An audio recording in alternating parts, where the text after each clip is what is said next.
Roll call, please. Nancy Kupka, Present. Mike Davenport, Here. Sherelle Fuller, Here. Dan Nicholas, Terry Pavasich, Here. Rick Pavanato, Joanna Vasquez Drexler. Present. You. Your call. Let's stand for the pledge of allegiance. Pledge allegiance. And to the republic for which it stands, one nation, under God, indivisible, with liberty and justice for all. Okay, we'll start with an approval of minutes for the July 20th, 2020 business meeting, the July 27th, 2020 special workshop meeting, and the August 3rd, 2020 workshop meeting with the action items. So moved. Terry? Second. Mike? Thank you. Terry Pavasich, Aye. Mike Davenport, Aye. Sherelle Fuller, Aye. Dan Nicholas, Aye. Rick Pavanato, Joanna Vasquez Drexler, Aye. and Nancy Kupka. Aye. The minutes are approved. Next is the reception of visitors. The meeting agenda includes 2 opportunities for comments from the audience. Do we have anybody waiting to comment? No, we received no comments. We received no comments. Receive no comments. Okay, then we'll move on to recommendations and reports of superintendent returning to school. Dr. Theory. All right, so to provide the board and a public on returning to school, just to review, this is the timeline up to this point. Couple of things have happened since we met the last time, including new, well, specifically, the most important part is new Illinois Department of Public Health guidelines that were released last Wednesday. Excuse me, Dr. Theory, I'm sorry. Can you either, like, maybe, can we turn him up or come a little closer? Am I the only person having trouble hearing him? I'm having trouble hearing. Tim, can you get my mic up a little bit? Can you get my mic, bring my mic up a touch? Is it good here? Oh, it could be mine too, Joanne, but It must be mine too then. Bring my mic up, the sound volume. It's the mask. yeah, I think it's everything. It muffles it Or a bit. spin that speaker around. How's that? Any better? Can you hear me now? No? You just gotta say a little more. A little more? Can you hear me now? I can hear you now. All right. Thanks, Tim. Thank you. Okay, so last week on Wednesday, we received additional guidance from the Illinois Department of Public Health. We had been told that the Friday before that we would be receiving information, and when that Friday went by, we had seen that there was new rules filed by the IDPH that I'll just explain in a second, that we thought was going to turn over guidelines to the DuPage County Health Department. Instead, we got these surprising 4 p.m. guidelines 2 work days before school was going to start, which is not enough time to work through, and I'll explain that process in a second. So we ended up going remote. Today's the first day of school, and we'll work remote for a little while here, and I'll explain that process later on this evening. But it's kind of how we ended up where we're at.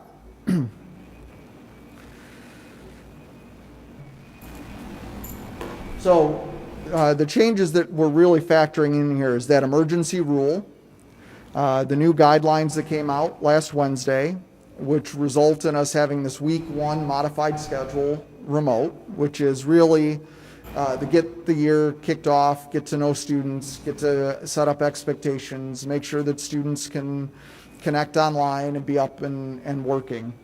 And then for at least the next 2 weeks, we'll be in the remote schedule. And we'll go through that. Then beyond week 4 is still to be determined. We're still going to work towards in-person learning. I mean, that's the ultimate goal, is to be able to do that.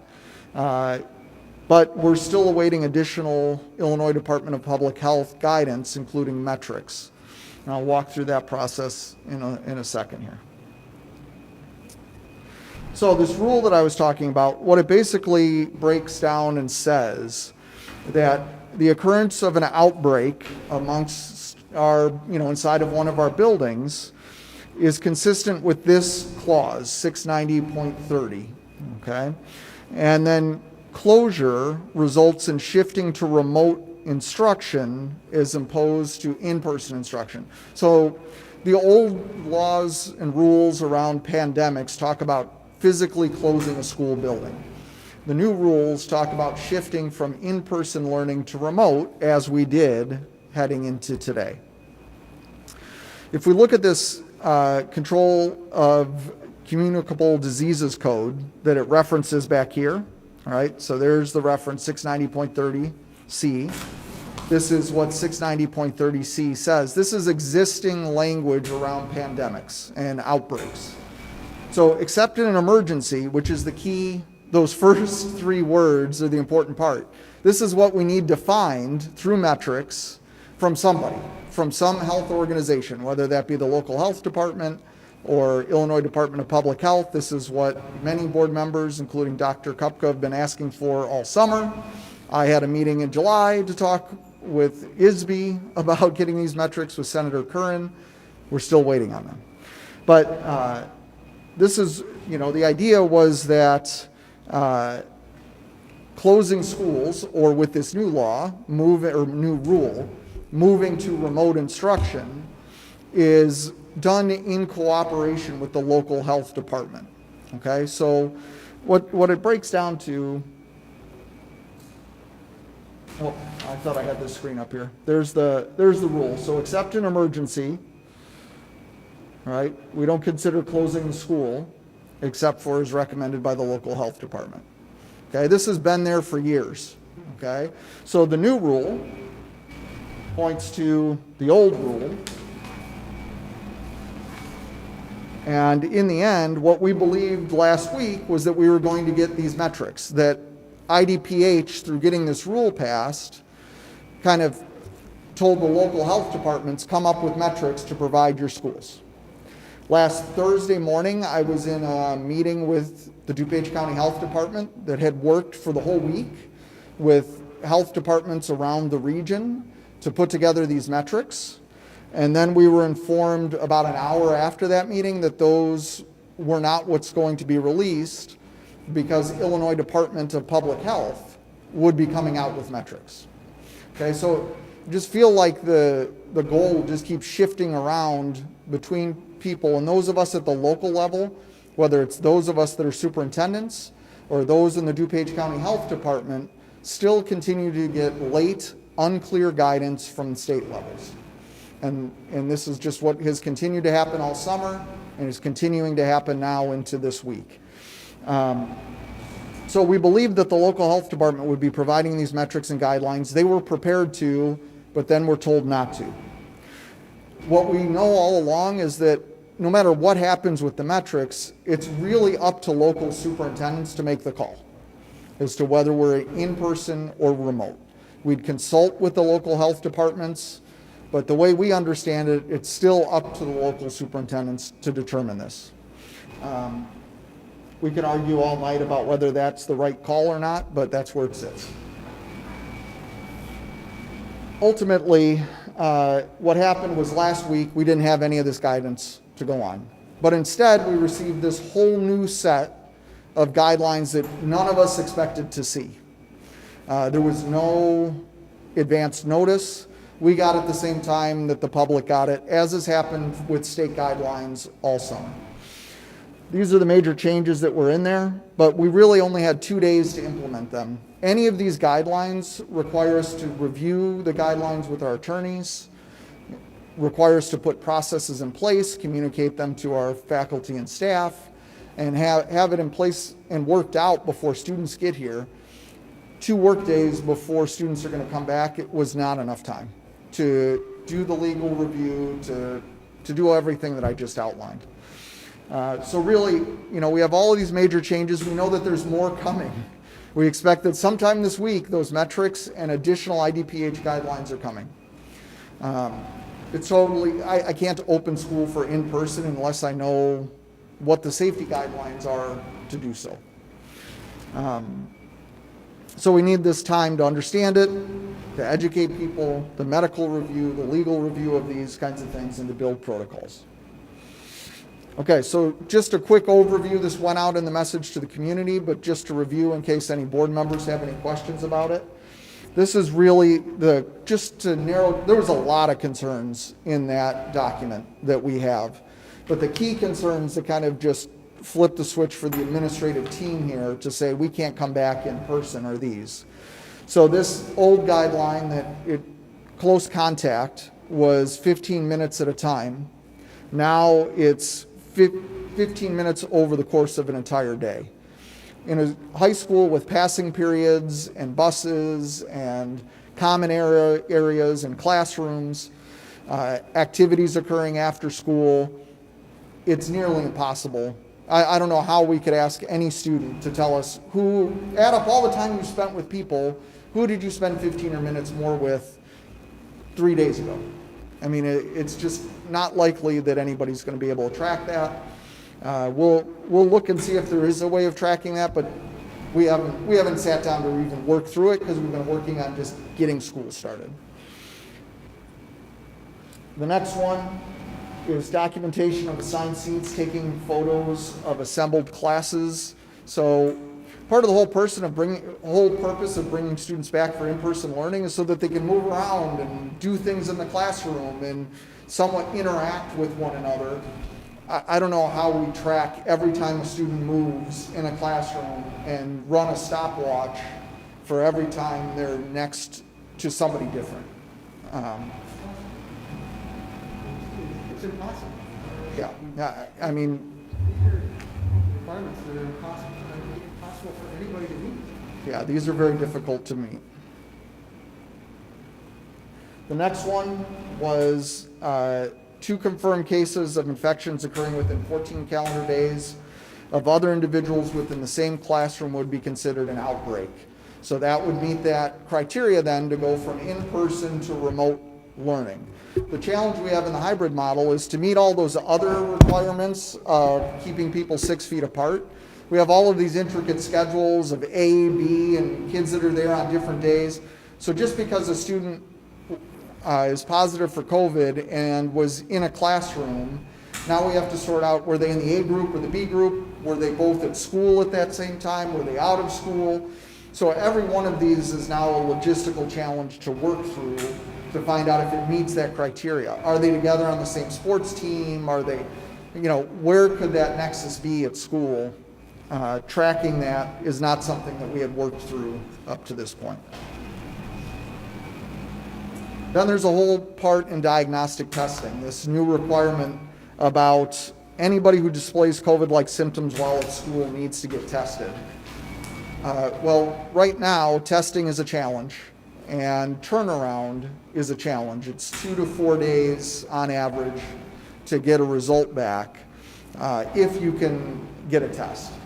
This is going to be a challenge for families that want to send students to school, but it's a major challenge for us trying to keep schools staffed.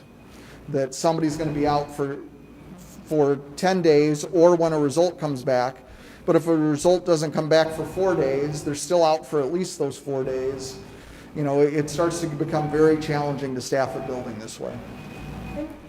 And I might be wrong, but they're asking for an RT-PCR test. They're not asking for a screening test, I think, in the guidelines, which means that it takes even longer. Yeah, I just know I don't know the intricacies of the testing. I just know DuPage County Health Department said best case scenario is 2 days in getting a return.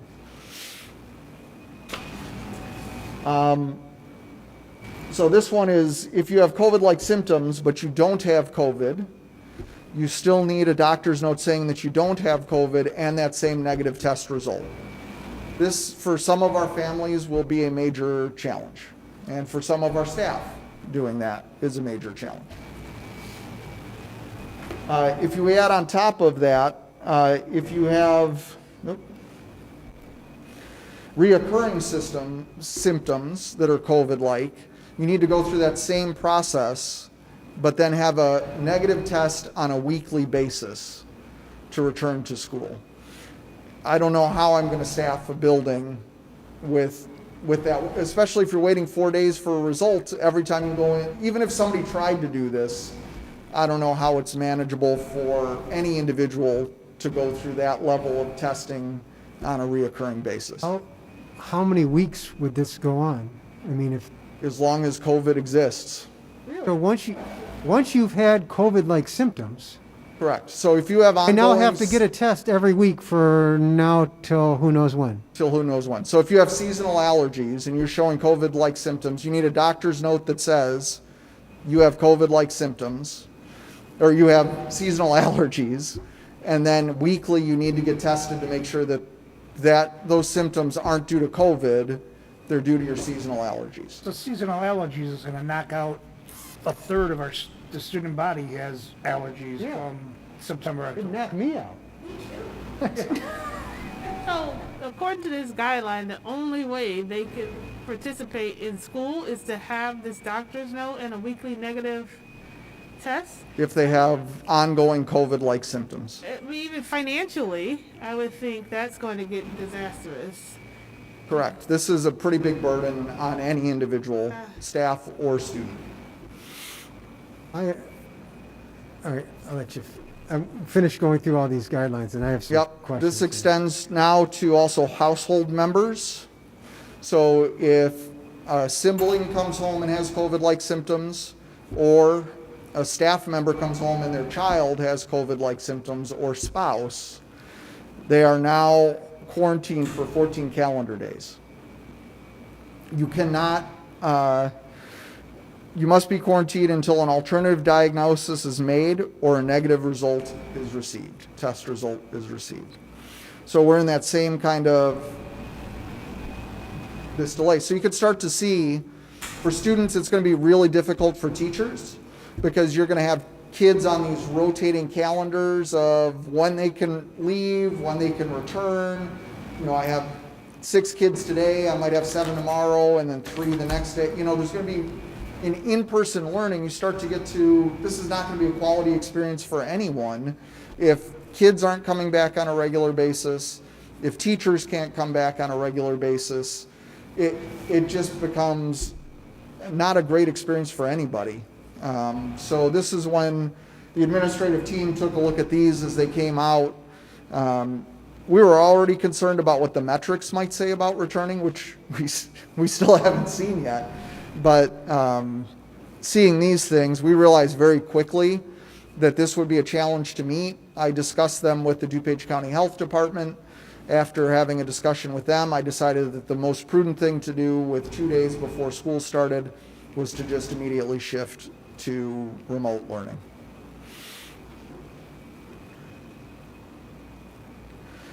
And then before I take questions on these, this is a common question that I've seen on social media and via email, is that these are just guidelines that the state is providing. But these rules, when Illinois Department of Public Health provides quote unquote guidelines to a school, they're not optional, right? They're the health experts, I am not. I have to assume that everything that they're telling us is designed to keep students and staff members safe, that it's for no other reason than that. For that reason, to protect the district and taxpayers, not only just to keep them healthy, but to protect us from liability. You know, we don't want to end up being sued over this. Well, first of all, we don't want somebody to get sick. And we don't want somebody also to come after us with a legal claim and cost the district and taxpayers a bunch of resources and time as a result of that. So the way we look at this is that shoulds from Illinois Department of Public Health become shalls, right? We must follow these guidelines. These guidelines are essentially mandates. And finally, we still expect to receive additional guidance in the coming days. We expect that Illinois Department of Public Health will release these metrics that we've been asking for all summer. And I'll explain what I think will be in those metrics based on the conversations I've had with the health department in a moment. We'll get additional legal guidance on interpreting the guidelines. So yes, we must follow them, but our attorneys always provide us, you know, here's what it means to follow these things and to protect your students and staff. We also know that there's additional guidance coming soon on data collection, what we need to collect around students and staff members that are ill, and then how those metrics will be used in determining if we can return to in-person learning. And then finally, some guidance on how superintendents are supposed to use all of this information to determine if we can and should transition back to in-person from remote, or once we're in person, go back to remote. These are all things I hope you can hear. I know I have a mask on, but from the tone of my voice, that have frustrated me greatly over the summer, and especially over the last week, that is, schools across the state are trying to return students to school. Superintendents don't have the information that we need to make those decisions in a safe and timely manner. So, Mike, you said you had some questions? Yeah, so it would seem to me that the Department of Public Health issues guidelines for people to adhere to. It almost seems to me, though, that they've issued guidelines that are impossible to adhere to. I mean, I'm not. I mean, and I just tell you, I mean, this was just devastating for so many families. I mean, so many heartfelt conversations we had here. This board, our staff, trying to do the right thing for our students, trying to find a way to balance the risk with the reward. And we finally came to a consensus, a unanimous consensus. And then to have it just all yanked away by these guidelines is just devastating. I fully agree with the decision. I mean, I don't see how we could have decided anything differently, because these shoulds are shalls. But I mean, is it even worth our time now to try to figure out how to comply with any of these guidelines, knowing that I mean, just on the face, it seems like a waste of our time. That's a fair question, Mike, but what typically happens as this guidance comes out is that all the guidance comes out, then there's webinars and meetings with the experts so we can better understand, because maybe there's something in here that our team is not interpreting and superintendents across DuPage County are not interpreting correctly. So Yeah, to be clear, this isn't just you. No, You've been talking to all your once colleagues. this came out, the last 4 districts in DuPage County, high school districts in DuPage County that were going to a hybrid model, we all were forced to move to remote as a result of this. Now, hopefully the additional guidance will come out this week. Then hopefully we'll have webinars and those kinds of things where we can talk with the experts to better understand it. Through that, sometimes we find like, oh, well, we said this, but if you do this, there's a pathway. And this is how we spent our whole summer working to get to the point of the hybrid model. Would be, okay, here's the guidelines. Our team would sit down and talk through, okay, we think we can meet that by doing this. We'd go to the experts and say, all right, if we do this thing, can we bring kids back? Yes, that'll work. Okay, we go to legal and talk through, legal, are we protecting our students? Are we protecting for liability in this? Is our policy correct? Are our instructions correct to protect us? Legal would sign off on it, right? Then we'd eventually get to the board and have the board sign off on that. That for every new set of guidelines, that's 3 weeks worth of work. Right. So I don't know, we need 3 or 4 weeks to work through this. Unfortunately, it didn't come over the summer when administrators had time without students and staff here. Now we have to balance this work with students and staff trying to educate everybody at the start of the year. So Oh, yeah, Hank, sorry, I'm one of the biggest supporters of a hybrid, but to be fair with these new metrics and to be fair to our students and to be fair to the teachers and the staff, I don't know how you can plan for a return this semester. I just don't know if it's possible. Once we get new IDPH guidelines, once we get new guidelines from DuPage, once we work through all the legal issues, you're talking a minimum of 5 to 6 weeks from now before they can go back. At that point, you're 9 weeks into the school year with, 6 weeks to go before winter break?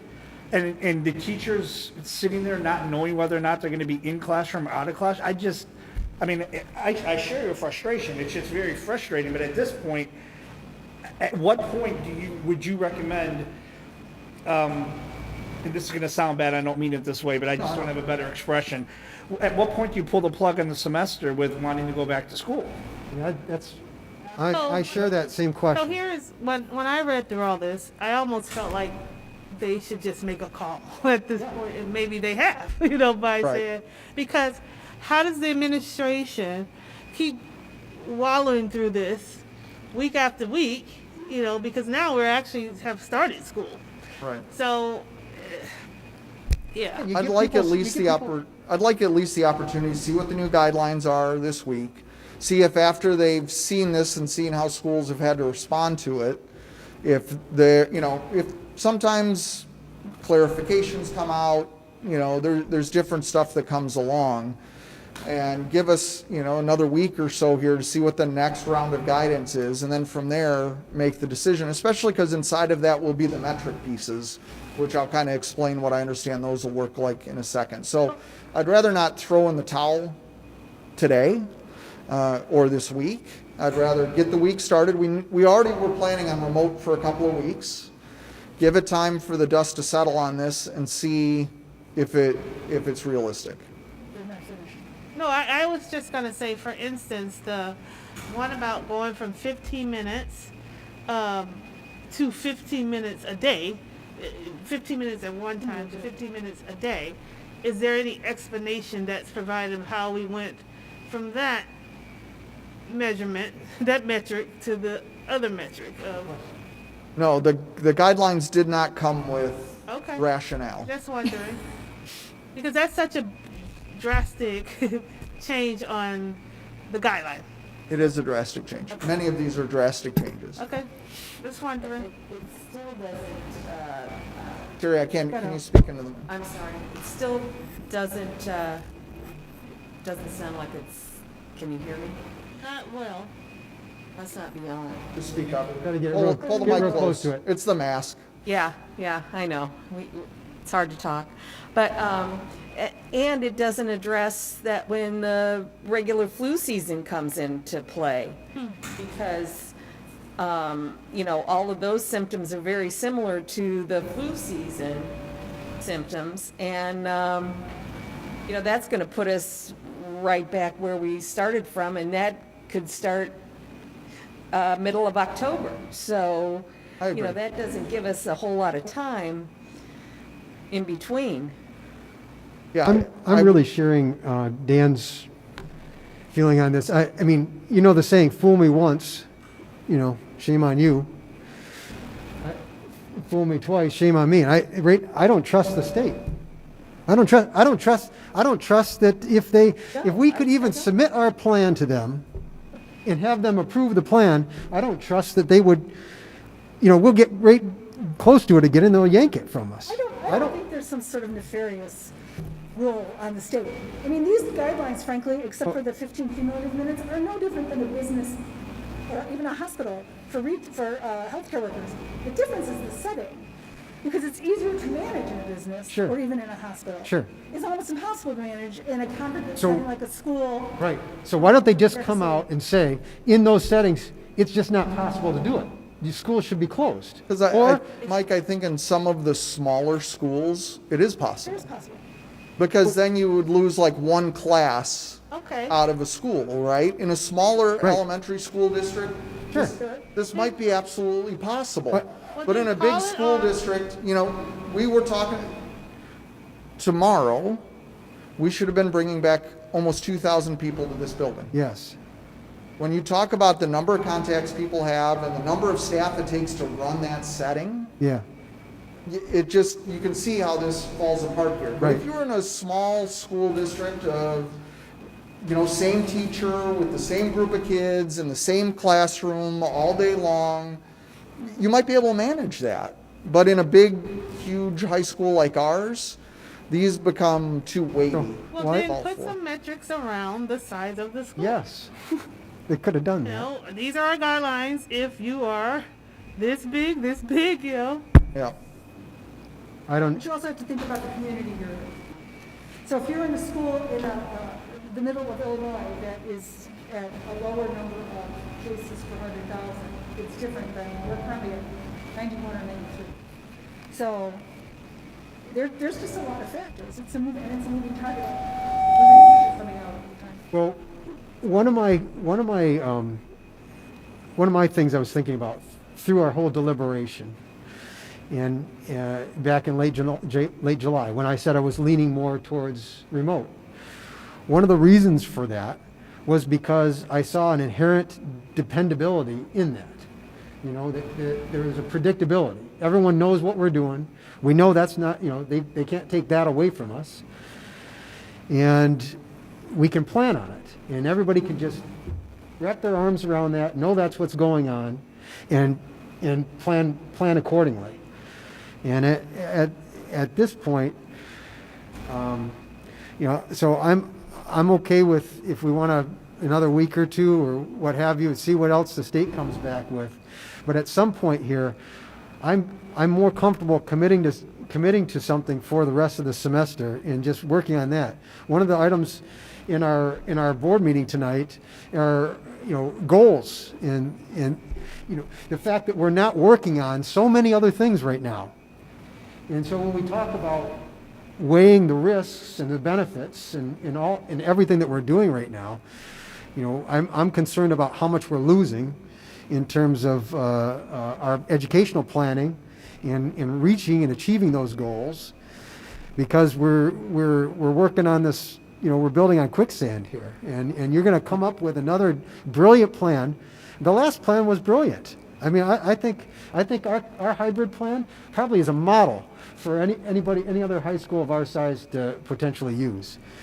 But knowing that we could come up with an adjusted plan and then have new guidelines come out and another couple weeks after that and then lose it all again, that's what I'm afraid of, is it this constant changing. And I get that some of it is evolving, right? We have, you know, more information, more data, but at some point I think we just need to accept that that's the reality that we're living in, and just say, hey, we're going to commit to remote for the rest of the semester. So Hank, at what point do you think you would be, at what point should we be looking for that recommendation from you for the rest of the semester? Is it 3 weeks? Is it 4 weeks? Yeah, I'd say the week after Labor Day, we should know what we're thinking for that, at least the short term through September. So when is our next board meeting? September 17th. Okay. So I would put 14th, sorry, So September probably by 14th. that date, we should be having conversations at that meeting for probably the rest of the semester. Correct. Because you should have some interpretation of the data, maybe some new guidance that we can say, yes, we can work with it and maybe put a plan together, or no, at this point, considering that at that point we're 4 weeks, 5 weeks into school, that we should make a decision. So I'm just trying to get to a point where that we could know that at that point we should be able to, you know, make some kind of a, you know, put a line in the sand at some point. Yeah, and I'd also like to give the team an opportunity to work through what special circumstances it's still appropriate to bring students back. We're still planning on following through with athletics and activities. I mean, those are smaller groups. They're unique cohorts of people where it's easier to track and follow these kinds of guidelines that are going on than what we have with a full return to school in the hybrid model. So we'll continue to work through what those smaller group settings are that might still make sense. And Labor Day is what, the 4th? I'm sorry, I couldn't What day hear. is Labor Day? Is the 4th? Labor Day is the 2nd. The 7th. So we'll be 1 week post 7th. Second. Labor Day. 9/7. September 14th, I Yeah. understand. Which side of trying to put it? So if we have another spike like we did at the 4th of July? So Hank, you're thinking that these guidelines would be okay to be used for T99 and more special education, because that's more of a one-on-one type situation.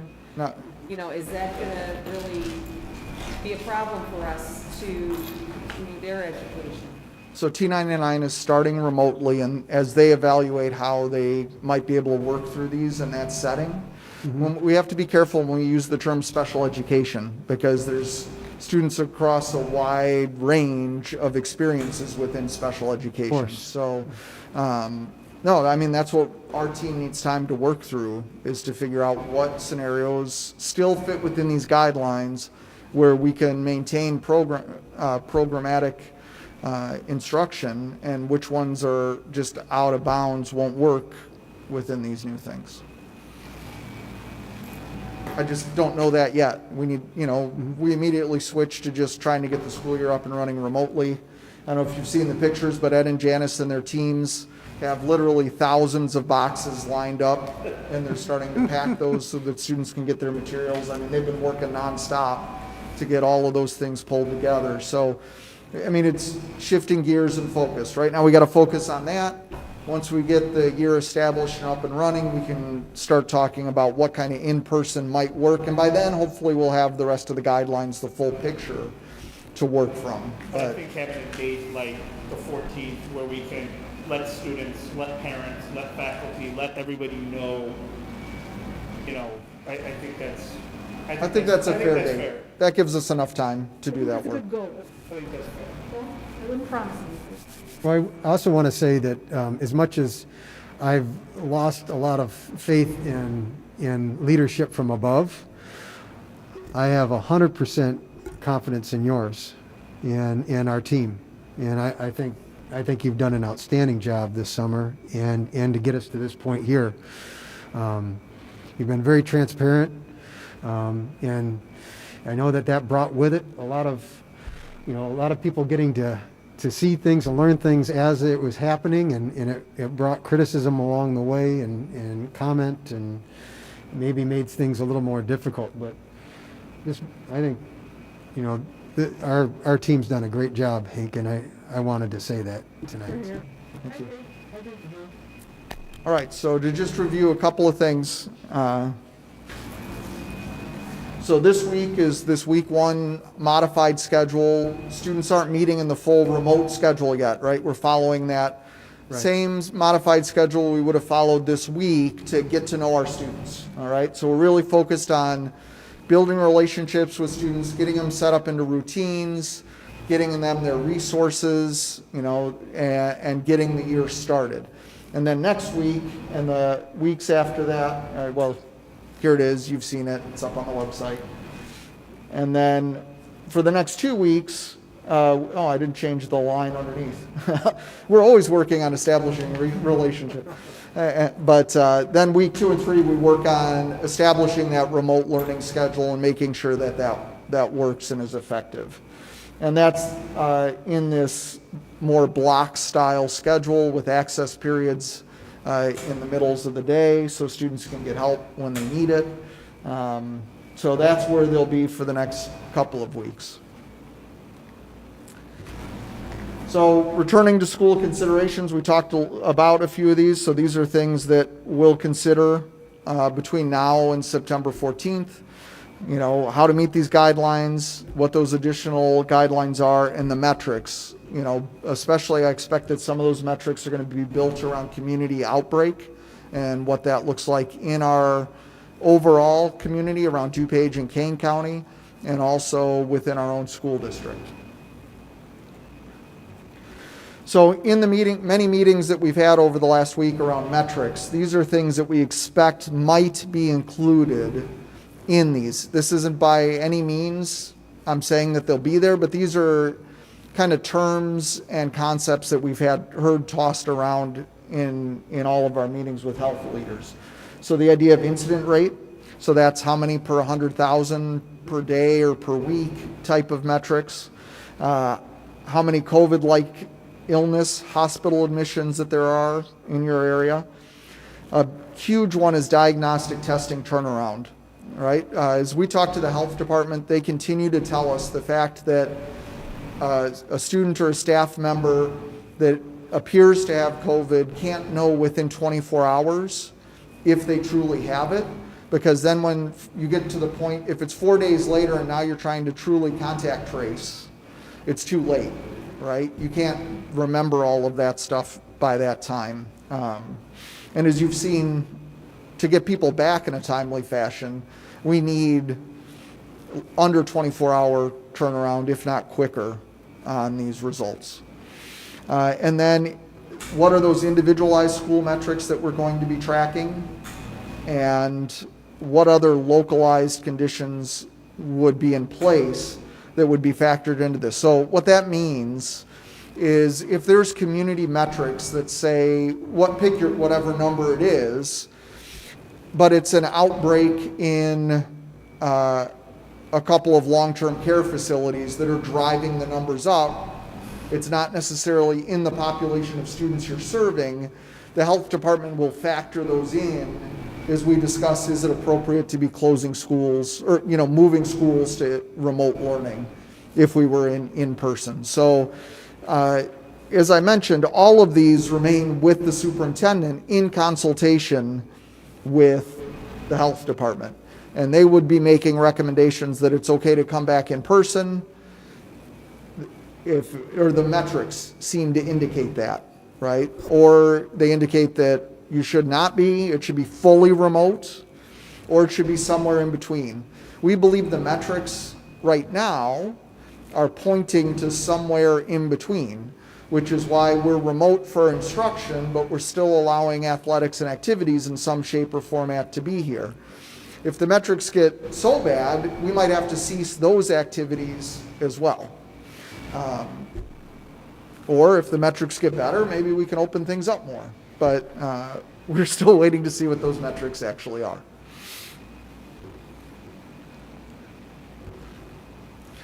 This is what we've talked about. One of the key things that I've learned in my discussions with the health experts over the last couple of weeks, you've seen the bullets at the top before, but the last bullet is new.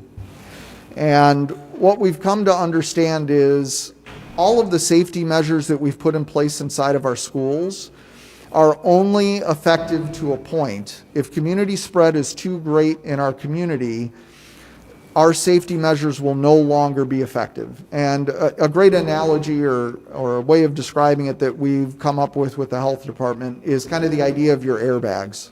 Your airbags in your car are there and they're built to keep you safe up to a certain speed. But there's a threshold where if you're going too fast, your airbags don't work for you any longer. So if you're going 40, 50, 60, even 80 miles an hour, your airbags are going to be safe and help keep you safe. But if you're doing 125 down the highway, well, your airbags aren't going to do so much for you. And that's the idea of community spread. So with all the PPE and safety measures and social distancing and hand washing, if there is just too much COVID in your community, those measures get less and less effective. Another analogy we use is like a hockey goalie, right? You could have the best goalie in the world and they could stop every shot on goal, but if there's two guys shooting on goal, your goalie's going to get less effective. And if there's 3 or 4 or 10 or 15, eventually pucks are going to get into the net. And as your community spread gets greater, there's more shots on goal. And it's more likely that one's going to get through and somebody's going to get infected. We understood this all along. Right? So, and this is what Nancy's been saying all along. But, it's been made more clear to us the effectiveness of these measures in a school setting. Early in the summer, ISB and IDPH, many superintendents believed that as long as we were following these things, community spread didn't matter.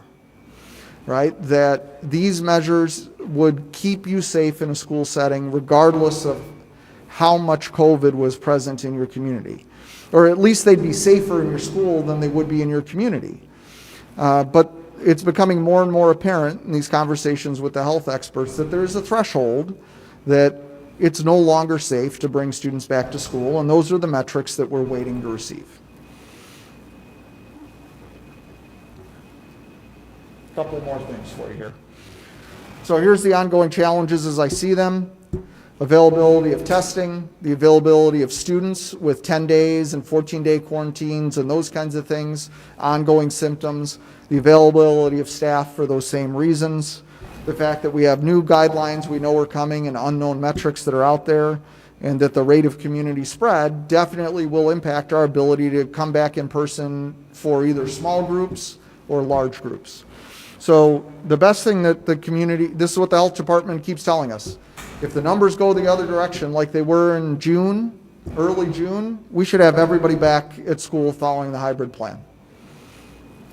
They said, you know, DuPage County Health Department at least would be very comfortable with students coming back. The more that the numbers keep ticking up like they have been recently, the less comfortable they get.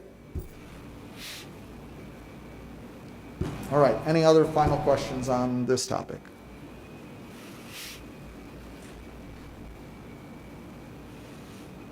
All right. Our next item is 2021 school goals, and as Mike alluded to earlier, this is usually the board meeting where you get to see all of those, and I have none for you. Our goal all summer has been to try to get students back to school in a healthy and safe way, regardless of whether it's in person or remote. So that's all we've been working on. Once we get settled down and school gets settled, we'll start looking at more long-term goals. We're still continuing the things that we have been doing, like our equity work, our work around curriculum development, professional development, all of those things. Our teachers are learning more faster than they ever had before because of the situations that we're in. We have plenty of goals in which our district is going to continue to improve, but we have not sat down and thought long-term beyond that at this point. We hope to be able to settle down and do that soon, and then we'll start working on those and present them to the board, including some long-term planning. That was originally on the agenda for this year, was to begin planning for a strategic planning process. I still hope to be able to do that in the spring. Otherwise, if board members have individual things they'd like for us to focus on or investigate this year, please reach out to me. And sometime in September, I'll be meeting with the administrative team to start thinking beyond getting the school year started, what we need to be focused on. And sometime probably middle of the year, we'll bring you a plan for those goals for the rest of the year and then through the summer and heading into the next school year. So Hank, quick question, and I don't know if it's necessarily in goals, but I didn't know where to ask it. Sure. What's the status of this year's student board members? I think this year, more than any other year, it's really important we have the perspective of the students on the board, and I know that that was delayed for a while, but what's the Right. status of that? Ed or Janice?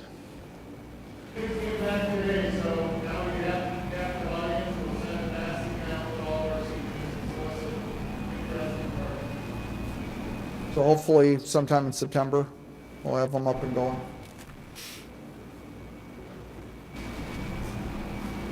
All right, next topic is Certificate in Excellence in Financial Reporting. This year is the 21st consecutive year that Mark and his team have been recognized for excellence in financial reporting.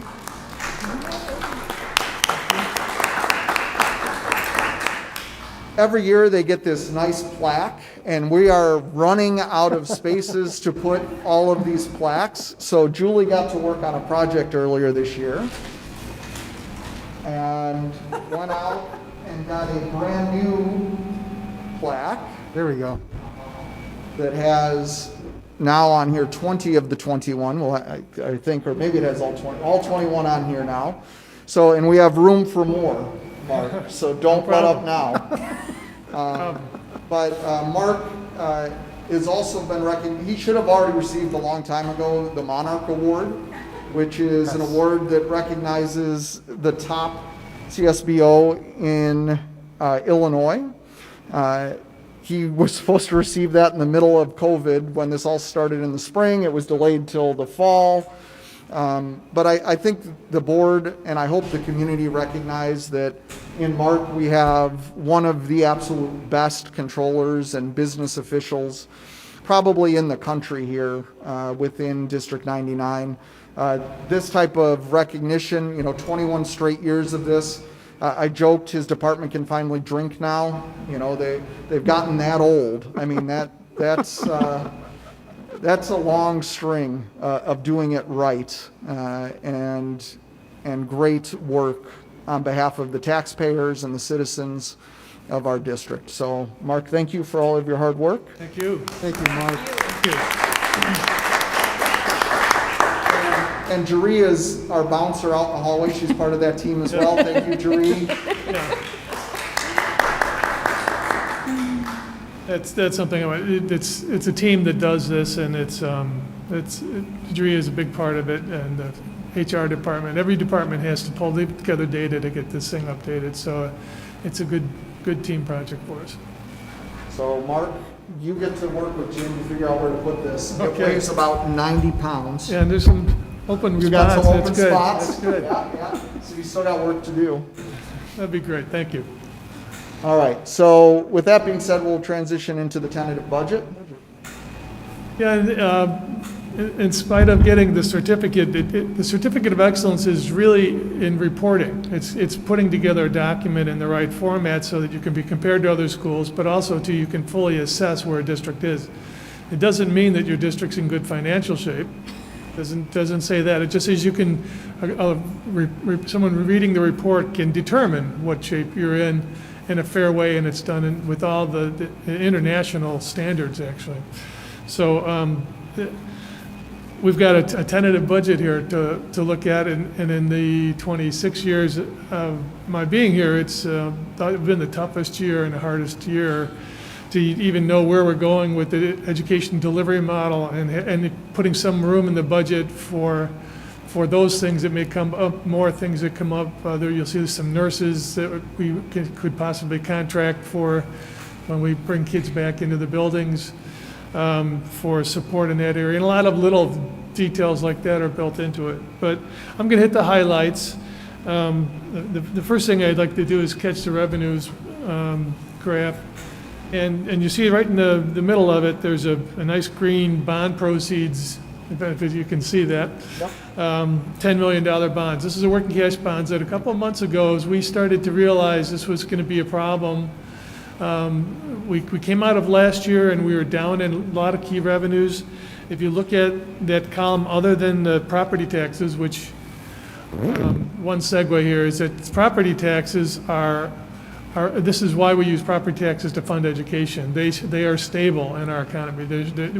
We'll have them. If you have an economy like Hawaii, for example, is a perfect example on the other side. They don't have a property tax. They just have sales taxes. But now people aren't going to Hawaii. There's no sales tax. There's little money for schools. So there's this having the stability of the property taxes is key for us to be able to deliver a quality program to our students and be consistent. Just about everything else is negative that we can control. And we came off the 2008 recession and thought, okay, maybe we can start to build back. Economy was coming back, and then now it's being crushed on us again.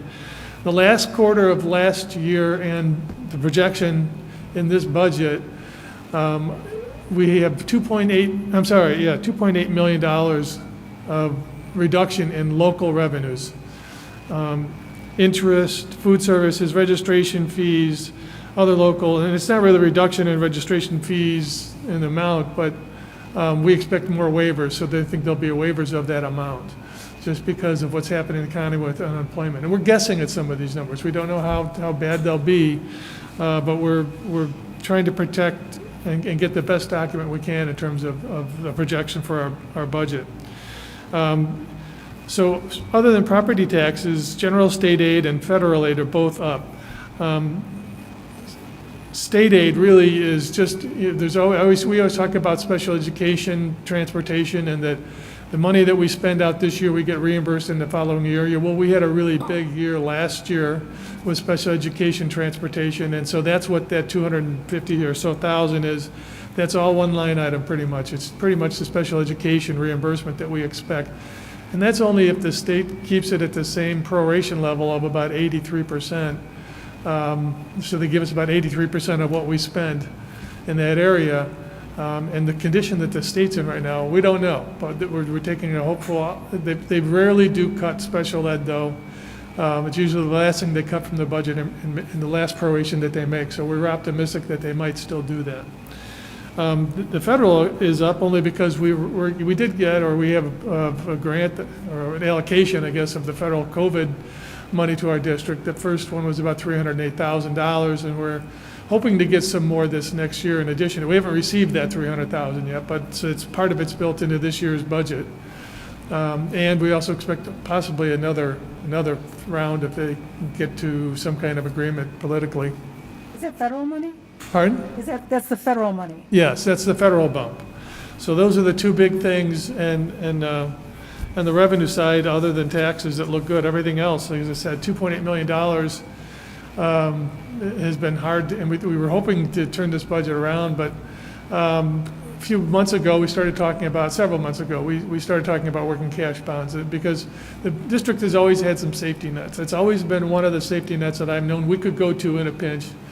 The second one is more drastic, and that would be actually to go back to the cash basis and start recognizing our early taxes, but that would be the start of a downward spiral. And so we don't have many more safety nets left, other than maybe just another round of going through all the departments and trying to set a target value to cut expenditure side and try and do without and change and do things differently, maybe slow some hiring, do some different things that will all impact the program we deliver. And so we're trying not to do that right now. We have, at the September meeting, I'm going to be bringing a 5-year projection, which will show that in 2 years, our debt service transfers going from the operating funds to the debt service fund to pay for things that we didn't want to issue taxes for, those will fall off. And it's a $2 million piece right there. So we have that bright thing going on in the future. We're some hoping that we don't spend all the expenditures when I get to those. We have some pads in there. Maybe we won't have to spend all that, but so the real test will be the 5-year projection where this comes out. Right now, the CPI is trending towards a 1%, but that might be optimistic. We don't know where we're going to be. We still have an election coming up in November that could change things too. So there's a lot of pieces, a lot of things on the table. There's a lot of things spinning around. So I'm just going to come through it really quickly on the expenditure side. Salaries up to a total of 3%, about 1% of that, 1.7 of that was for existing ongoing staff, just the net amount after retirements. You know, we were giving everybody just about 2.3% because that was the CPI factor for this year. And it's up, it's not as high as that because we have retirements that came off and offset some of that in existing categories. And we have some new FTE at 1.3 for any new FTE. Some will be needed because of the delivery model, but so we have some room in there determining until that's determined. Let me get to some notes here so I don't miss anything big. I think the operating expenses is expected to increase by 2.6% or 2.8% overall. Purchase services, I just discussed salaries. Purchase services are going to increase by $187,000. That's where we have some, $140,000 of that is for additional, for nurses if we go into delivery with kids here, when we do that, hopefully. And supplies, well, that's really where the big hit has been, but a lot of that can be covered by COVID, which is on the revenue side. We are still kind of figuring out what the right amount of supplies are in some areas. There'll be some situations where we actually need a full gown covering for some of the staff members that work maybe at the Transition 999, T99 Center, where they're helping kids do daily tasks and daily things like toiletry and things like that. So they want full gown for that. And it's not, you know, they're not tremendously expensive, but we're still trying to figure out what the right balance is for all these things. And maybe some of it we won't even know until kids are there and we learn more about what we really need on a daily basis that we never thought of before. Capital outlay is going to go actually down by $434,000. We are going to lease some the technology for some of the internet backbone and some of the things that out here. We talked about that when we talked about a Wintrust lease. We had approval for that to lease some technology and also the Chromebooks for this year. So we're seeing it in smaller pieces in capital outlay, only the lease amounts rather than the entire amount of the outlay. And we had four activity buses that we pushed off from last year and got the vendor to push them through to this year. So we hope we get to use them. you know, because some of them were in pretty bad shape, and so they needed to be replaced, but we hope that we can actually use them this year. Tuition expense is going to go up 3.8%. 5% is the number that we've been told by our liaison schools where we are sending kids on a special needs students on a tuition basis. And they're saying 5% is their anticipated cost, partly because of the same issues we're dealing with, their additional costs of working with the students in nursing and things like that that are required in their facilities. But the actual count right now, it looks like it's going to drop a little bit. So instead of a full 5% increase, it's about a 3.8% increase. And that's a very conservative number, meaning that we're anticipating that most kids that are placed will be there for the entire year. And that's not quite going to happen. So I think we'll even come in better than 3.8 unless we get a new influx of more kids. So, and that's it for the expenditures. Hey, Mark, before you get off of expenditures, Sure. the only thing I didn't see in the notes that I would just want to understand a little bit better is, what is the impact on our busing costs with, you know, the potential remote, or at least the first 3 weeks remote? And if we go longer term, do we get any type of savings from our busing Well, budget? we'll get 20% savings, but here's the deal. They're really in a tough situation right now because it's possible, it's on the table, it's possible we won't have any busing all year if things are made, if the state changes their mind or the thresholds change and it's like, okay, it's like you're saying, is the first semester already gone? We don't know what this pandemic is going to do.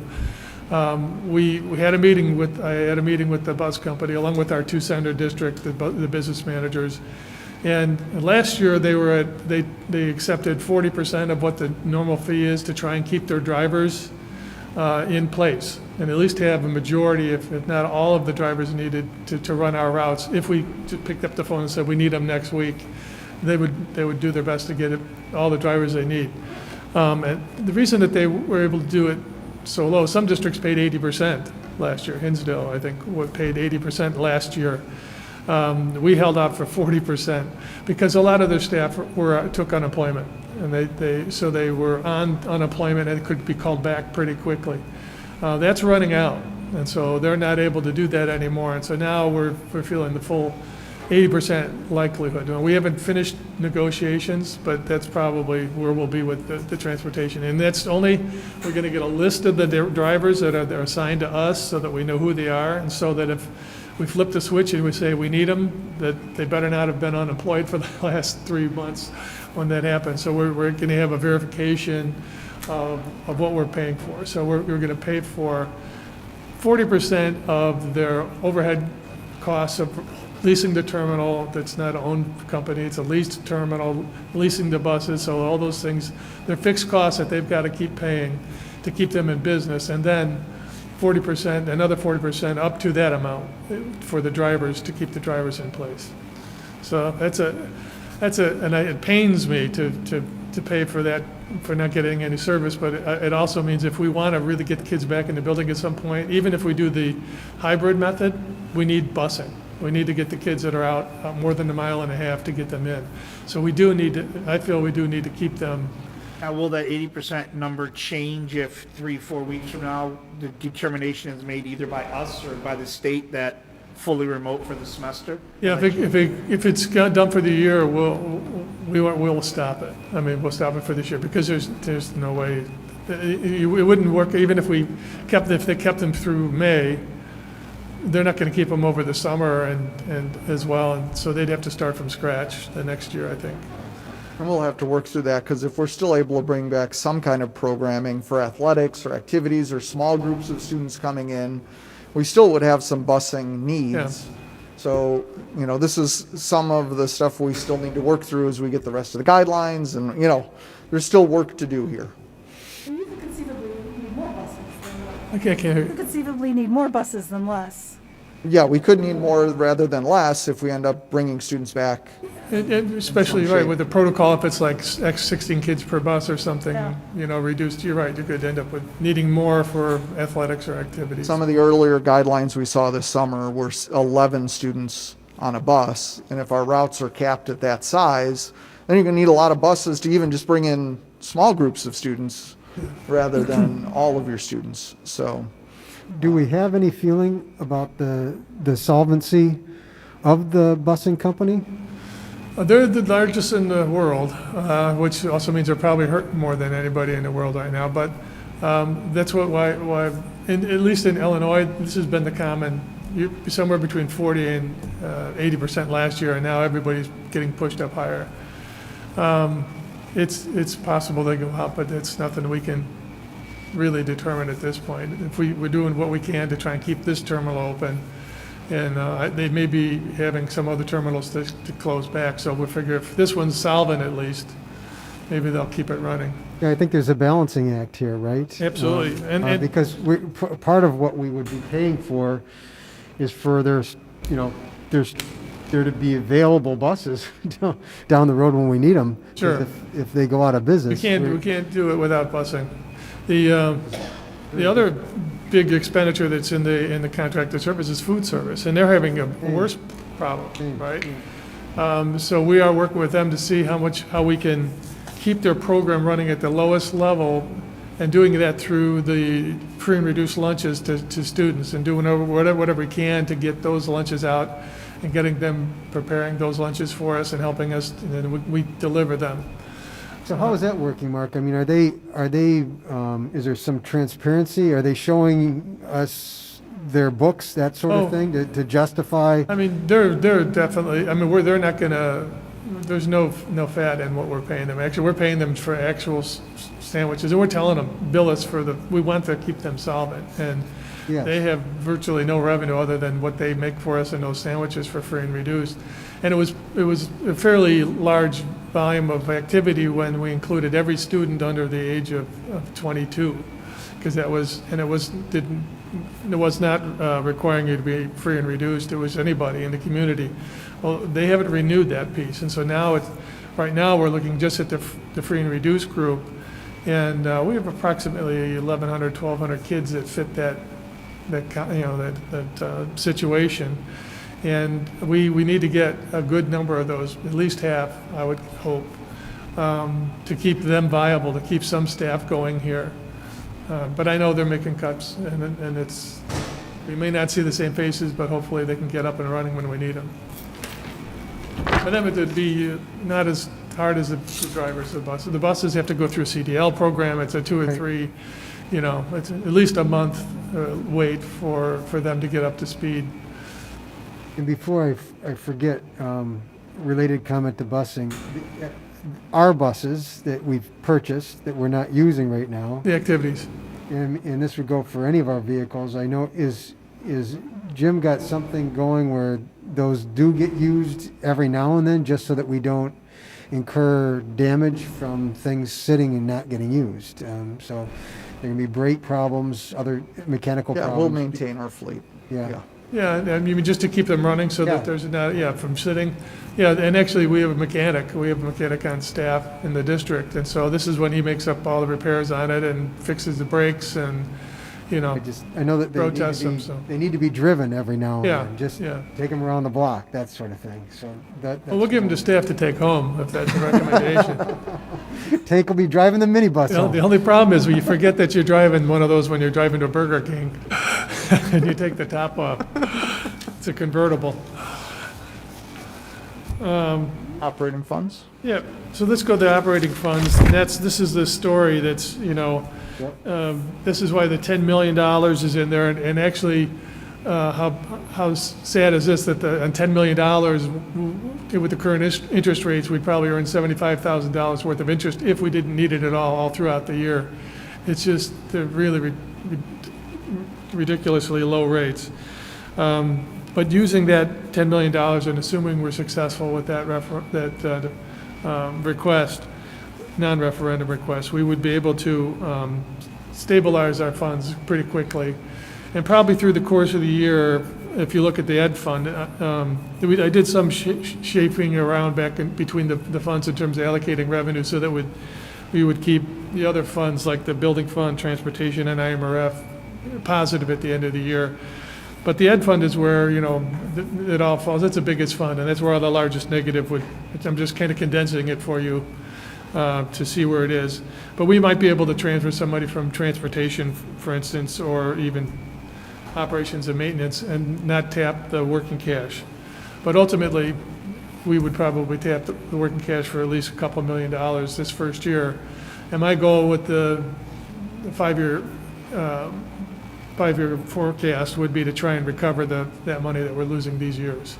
Hope that the economy comes back, hope that we get some normal interest years, because the weakening of those revenue streams, the local revenue streams, is really what got us here, and if that can come back, we'd really be good. And I think there will be someday that we normalize hopefully, in our economy. I think I talked about everything on that piece. The others, Hold on, Mark. I do Sure. want to point out, I don't think Mark have you ever brought a negative budget to the board? I've never brought a negative to the board. This is So the first time. 26 years, he's never brought a negative budget. This tells you, what kind of times we're in.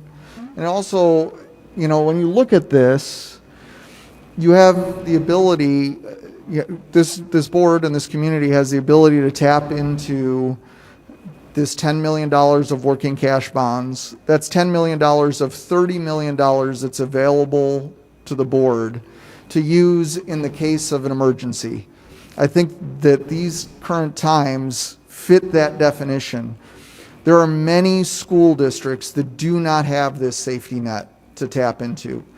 So the reason we have that is the work that Mark and his team have done for 26 years to build up this kind of capacity in the district, so that when this once-in-a-lifetime scenario comes along, we're not in a spot where we are offering less services to our community.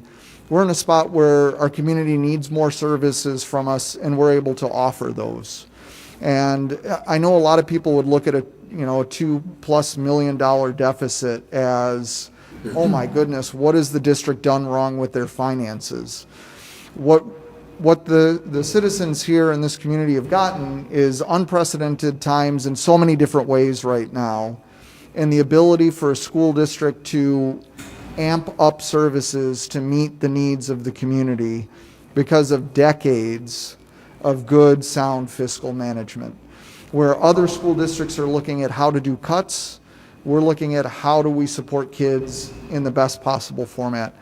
The way I look at this is why people move into a community like Downers Grove and Woodridge and District 99's community, is because when these times come, this is the level of service that we can offer our families.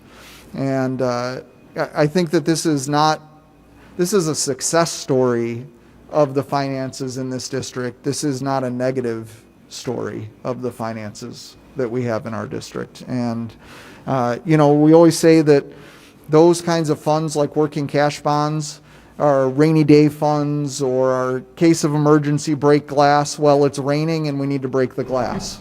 And that's why we're going out and issuing those. And as a result, our students will be well served. And I believe that Mark will probably bring you a 5-year forecast in another month, like what he said, where we'll get right back to that same level of solvency pretty quickly because of all of the other things that he's put in place to make sure that we're in a good position. So thanks. Well, and actually, we still have that exhibit up. yeah, This is an easier way for you to see what's going on. The gold line or yellow line that's at the bottom, it's tentative budget totals. The revenues of $105 million include that $10 million of bond issue. If you take that away, it's roughly $95 million. And actually, the revenues compared to expenditures without that $10 million, revenues exceed expenditures by $300,000. So we're a little bit still in the green. Now, the loss comes from the next column, where we're transferring money from our operating funds to pay for large capital things that we chose to do, and that really were fantastic. But knowing that, okay, if rainy day comes, we have the support of the working cash fund. Wouldn't have been able to do that if we didn't have that safety net for us to operate. And the positive thing about the working cash and the debt service extension based type of bond is It doesn't increase the tax rate. It keeps it from falling, okay, but it doesn't increase the tax rate. There's a debt service limit that in 2004, I think it was, 1994 is what it was. 1994, yeah. Came into play that we were spending this amount for debt service for working cash bonds at that time. And that amount was frozen for about 20 years. And just recently, they made it so that it will grow now by inflation.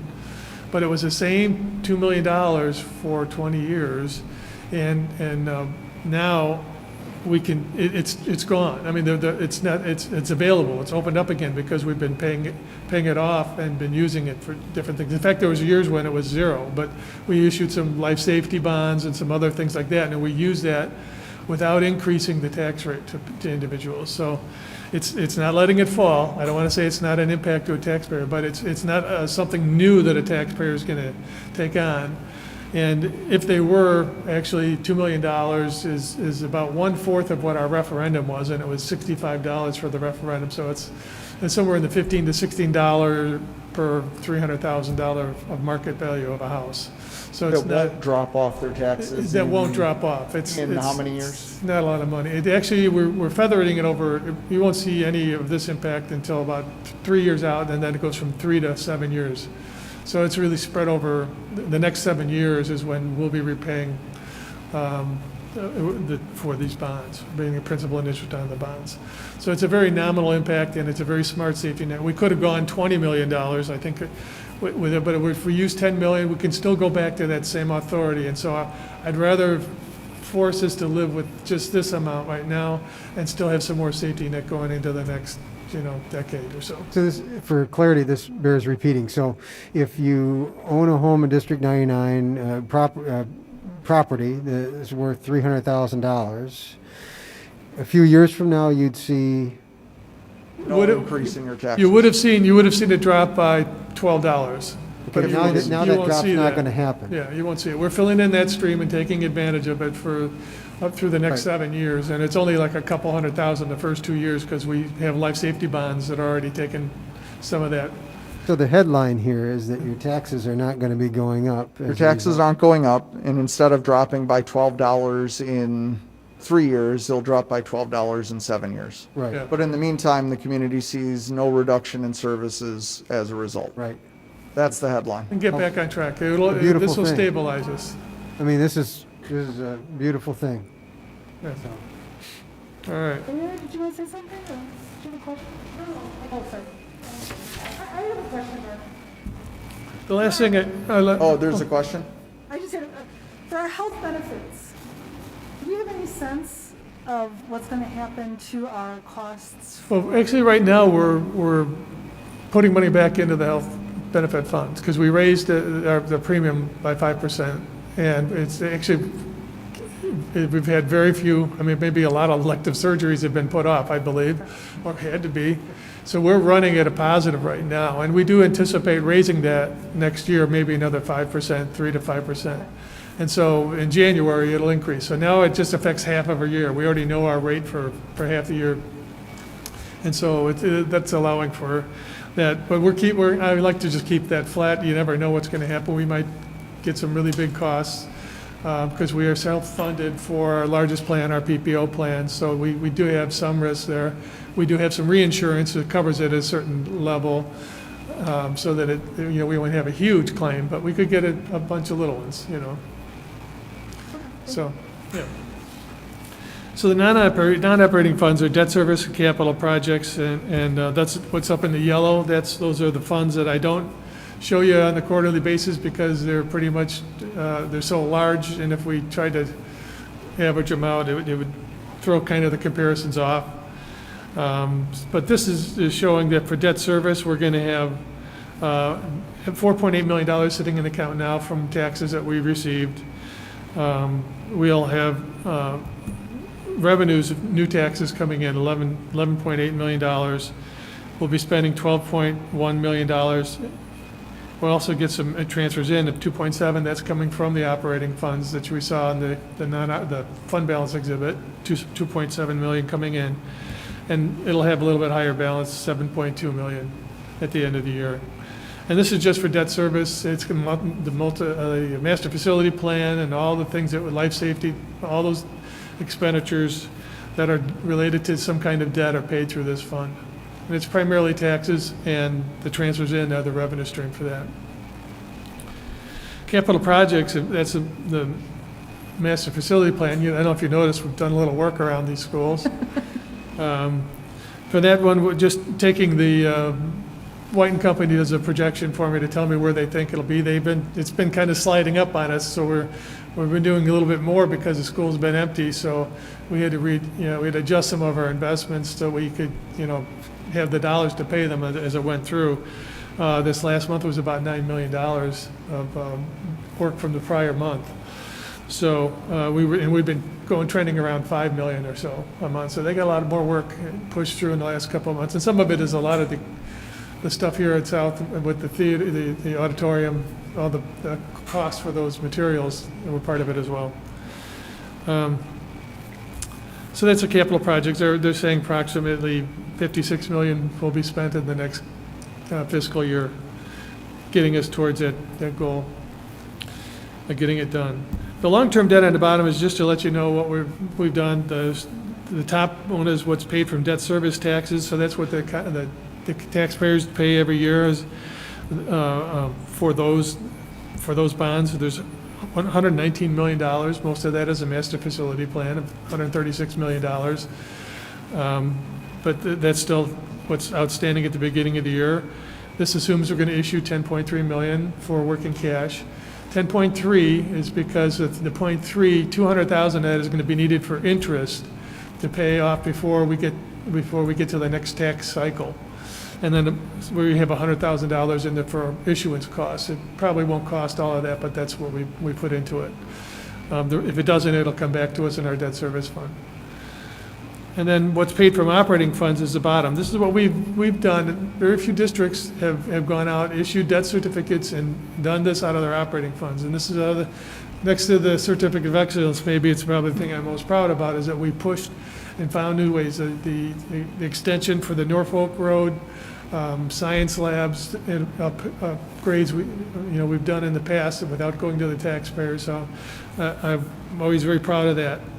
And overall, even though we're issuing the $10 million in bonds, our total debt outstanding is only going to go up by $2 million because we're paying off other debt.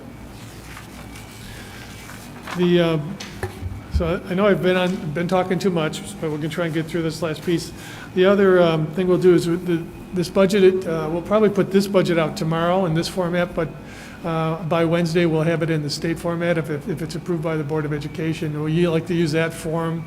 It's got a line by line for each fund, and some people like to go through it. I don't think anybody's picked one up in a while, but we'll put it in the state format, and it has some other sections to it that this is just a high level approach to it. And we offer them to the libraries. We've been told maybe they don't want them anymore because nobody's coming by to look at them, but we'll try and push them out to the libraries. We'll have one at every attendance center. We'll have one at this ASC. It has to be on display for 30 days, and it will make that so that, and it'll be posted in the newspapers later this week. And in September, we'll be asking for formal approval at the 21st meeting, September 21st. If there's anything else, you could let me know. Any questions for me? Yeah, I honestly, I was afraid things would be a little worse. So, for me, this was kind of good news. Honestly, with everything that's happened at the end of last school year and projecting forward, I think we're really fortunate to be in this position. So, Well, there's a lot of people involved in it. They come. Things surprise me sometimes that they bring us stuff that we need, but they also surprise me with things that they don't need or better ways to do things. And so we've got a great team here. All right. Master facility plan update. You're sitting right now, and here's one of the updates in the space you're in right now, which is pretty incredible. I think this is an amazing space that we have to offer the community here as it's come online. I think you can see it's unlike any other space that we have in the district up to this point. And I will say, I pushed really hard for those windows over there with the board, and I underestimated how much of a difference it would make things. If I knew that it would make this space look that good, I would have fought even harder. So it's turned out to be an amazing space. Other things going on South Auditorium. Hopefully you've seen that massive structure being built on the other side of the building. That's coming along really well.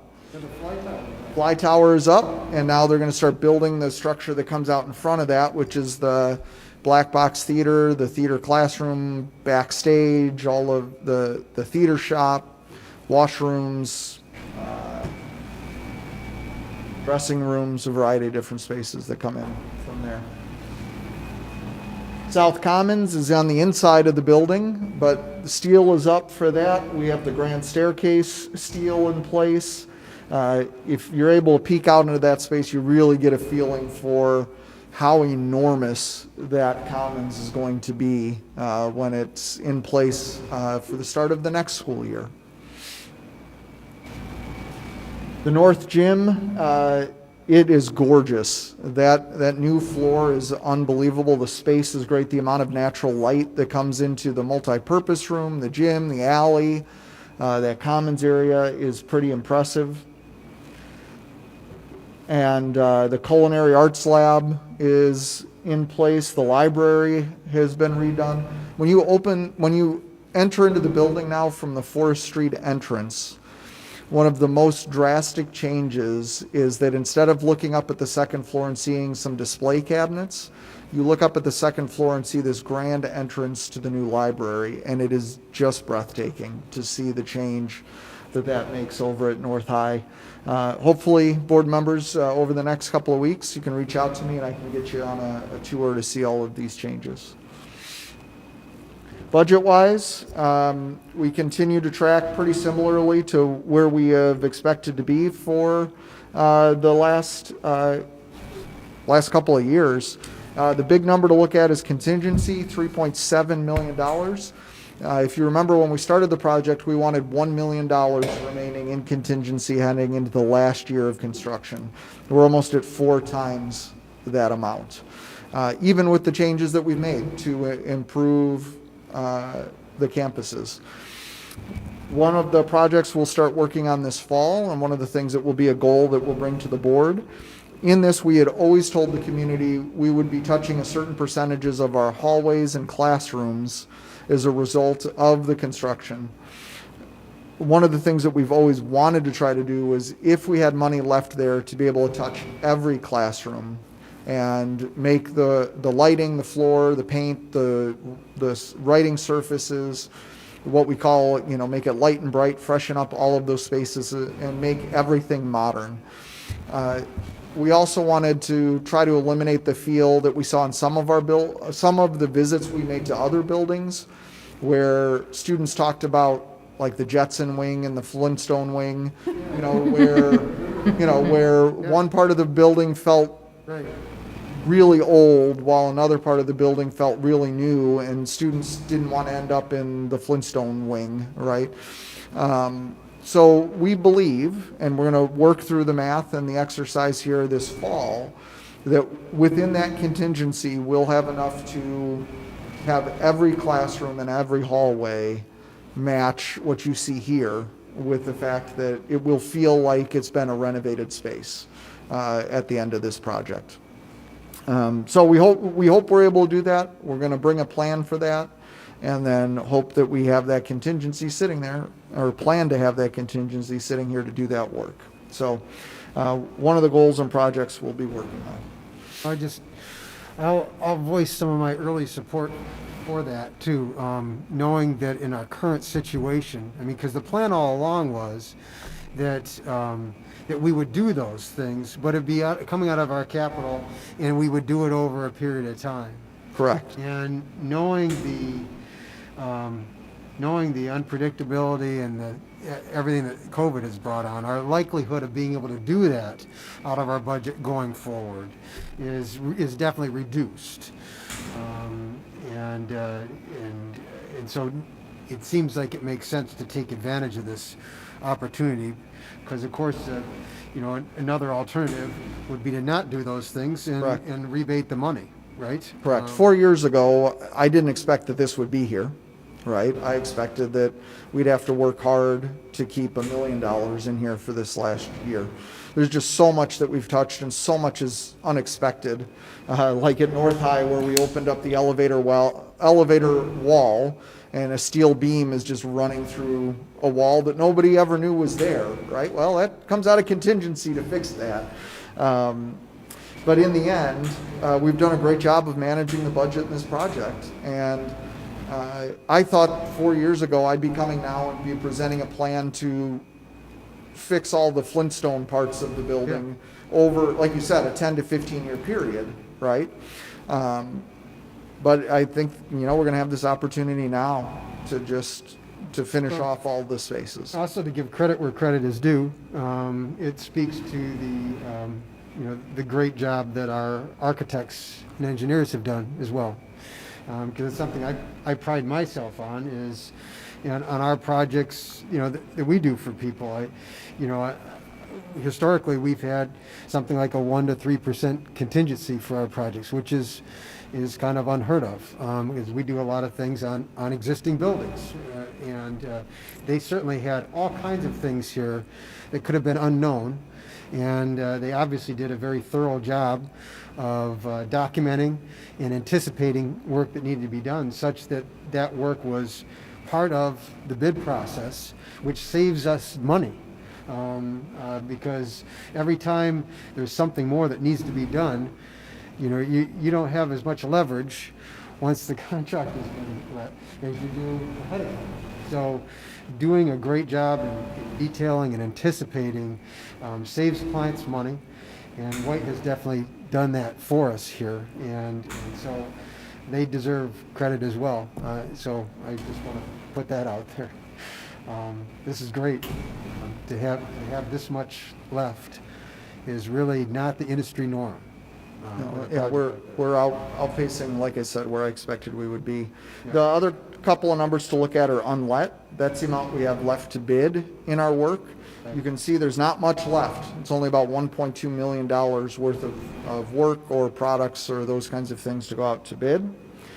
And then in the next slide, these are the numbers across the top. You can dig into the report later, but just the things I want to focus on, we're still on track for that contract amount.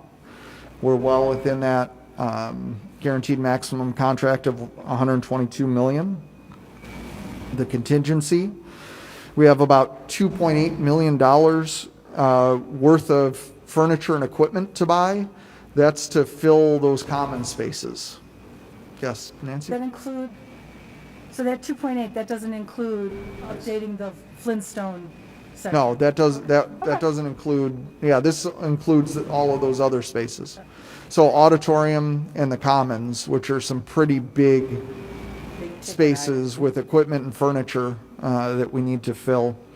And Hank, I forgot too, that I don't think that remaining contingency includes the No, okay. you're stealing my lead, Mike. Right. Sorry. So then the next section, the remaining contractor allowances, this is that first level of contingency that remains. That $110,000 in phase A is about ready to come back to us. That was for sprinklers and fire alarm systems, which are almost nearly complete across the entire district. So that should be rolling back to us. And then phase B work is wrapping up now, so some of that $265,000 would be expected to come back to us and add to that $3.7 million in contingency as well. Phase C is the work for the next year, so I don't know how much of that will be available to us, but some of it definitely will. So it's that $3.7 million in contingency plus whatever remaining contractor allowances at the end come back to us. So you're probably pretty close to $4 million. Like I said, you're 4 times what we expected to have when we started this project at this point. So we're doing really well. So Hank, you anticipate completion by August of next year? 22. Yeah, of the commons in the auditorium, yes, we're expecting that. Or Yeah. everything? Yeah, that's what's left out there over the next year is really those commons spaces. A couple of offices here and there and some other side projects.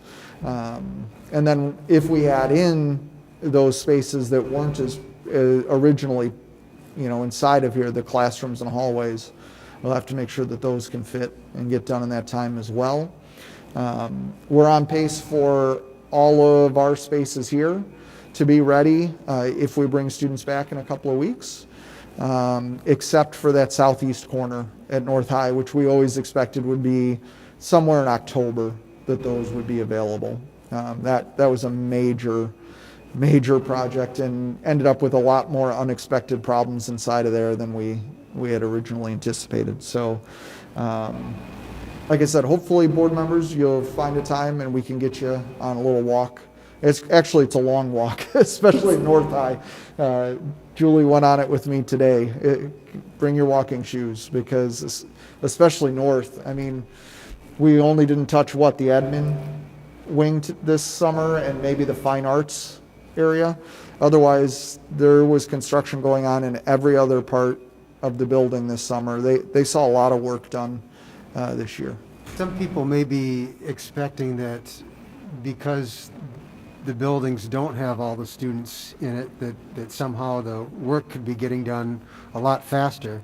But in fact, probably the contractors are also dealing with COVID issues, and that weighs into how much they can really accelerate. Correct? Well, and that's part of it, Mike, and that was part of the struggle this summer, especially at North High.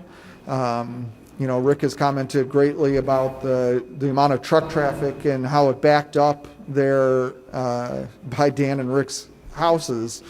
Part of the challenge that we've had there is the number of people that we can allow access to the building at any one time, because you have to keep social distancing and you can't have people piled on top of one another as we've done in the past, which just causes a backup, right? And it slowed everything down. That's part of the reason why that southeast corner is behind where we had originally intended.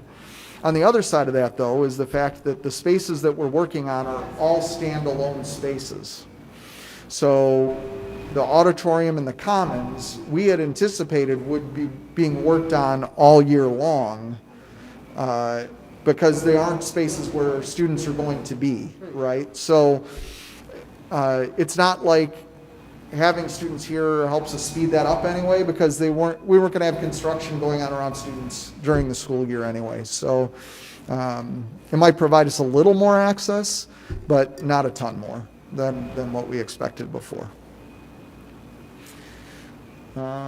Otherwise, I had one more thing to comment on, and this was a great idea by board member Pavanato, by Rick, was to recognize our neighbors that we have inconvenienced greatly over the last couple of years at both North and South High. A lot of dust, a lot of truck traffic, a lot of noise, and our neighbors have been very patient with us. So Julie went to work on trying to find a neat and different way to recognize people that wouldn't be like, a bouquet of flowers that would die in a couple of weeks, right? So we wanted something that would be as permanent as the structures we're building.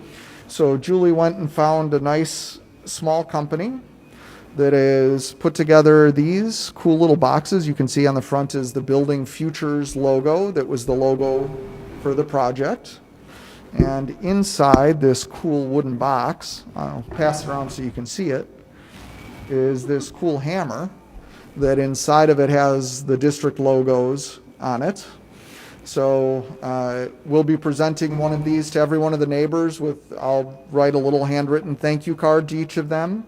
And we'll also put in a coupon for some car washes, since we've dirtied up cars quite a bit, as just a small token of gratitude to our neighbors. Yes, no.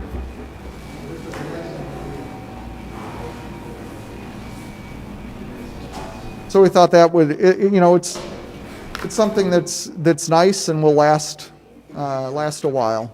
So nice memento for our neighbors and a little thank you. All right, that's it for master facility plan progress. The next item is freedom of information requests. We've had them and filled them, and the list of those is available on the district website. Thank you. That's it for superintendent's reports. Actually, I've seen this. It's lovely, isn't it? It is.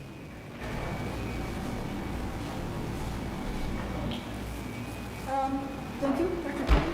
Moving on to the consent agenda, we need a motion for the Board of Education to approve the consent of the board wish to accept You said you were going to do that. Hearing none, we need a motion for the Wait, Board of Education. actually, I have financial pages. Mark has a. There wasn't a change in the financial pages that I wanted to bring to your attention. Because we were asking you to approve 2 checks tonight for the activity buses, where we put those off, we had put the company off until July and August to get paid for those. We have delivery of 2 of them, and the other 2 are going to come in the next week. And so we added 2 checks to the financial pages. We wanted you to see those and make sure that's added to the original financial pages you got, was to pay for the 4 activity buses coming. That was updated today? I think it was Friday. Friday. Yeah, So Friday. from when it was posted on, so if you looked anytime late in the day Friday on, it would have already been in your Yeah, report. that's why it's a separate And posting. both versions are there, the original and revised. I have just a quick question. I kind of, 'cause part of the consent agenda, personnel report.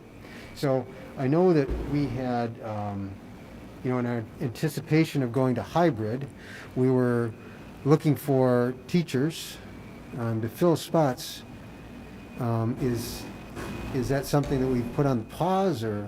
Yeah, there's no additional hires Well, that's what in I- here due to leaves or anything at this point. Okay. Very good. Any other questions? Okay, so we need a motion for the Board of Education to approve the consent agenda as presented, which includes A, personnel report, leave of absence certified, transfer of position classified, appointment certified, appointments classified, B, personnel report, resignations classified, and C, the financial pages with the changes that Mr. Stanley brought up. Carrie moves, Greg seconds. Okay. Terry Pavasich, Aye. Rick Pavanato, Joanna Vasquez Drexler, Aye. Mike Davenport, Aye. Sherelle Fuller, Aye. Dan Nicholas, Aye. Nancy Kupka. Aye, the consent agenda passes. Next, we have the recommendation for action. We need a motion for the Board of Education to accept the tentative budget for 2020-2021 for display purposes and establish 6:45 p.m. September 21st, 2020 for the public hearing to be held at South High School, 1436 Norfolk Street, Downers Grove. So moved. Second. Sherelle and Joanna. Thank you. Sherelle Fuller, Aye. Joanna Vasquez Drexler, Aye. Mike Davenport, Aye. Dan Nicholas, Aye. Terry Pavasich, Aye. Rick Pavanato, Nancy Kupka. Aye, motion carries. Next, we move on to old business, the second reading and approval of policies. These were presented last month. The only person that had only board member that had some questions was Board Member Davenport. Answers to his questions were provided to him and the rest of the board.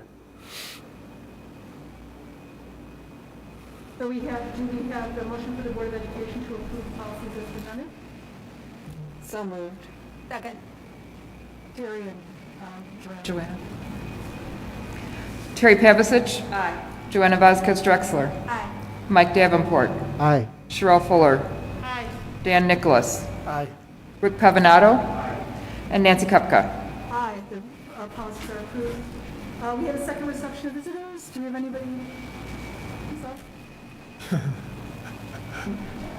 you on the Now website? we'll move on to communications and announcements. Anybody on the public comment thing? Anybody write in?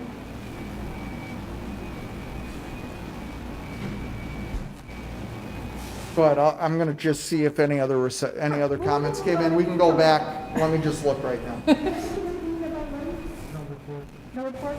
Joanna Sasson?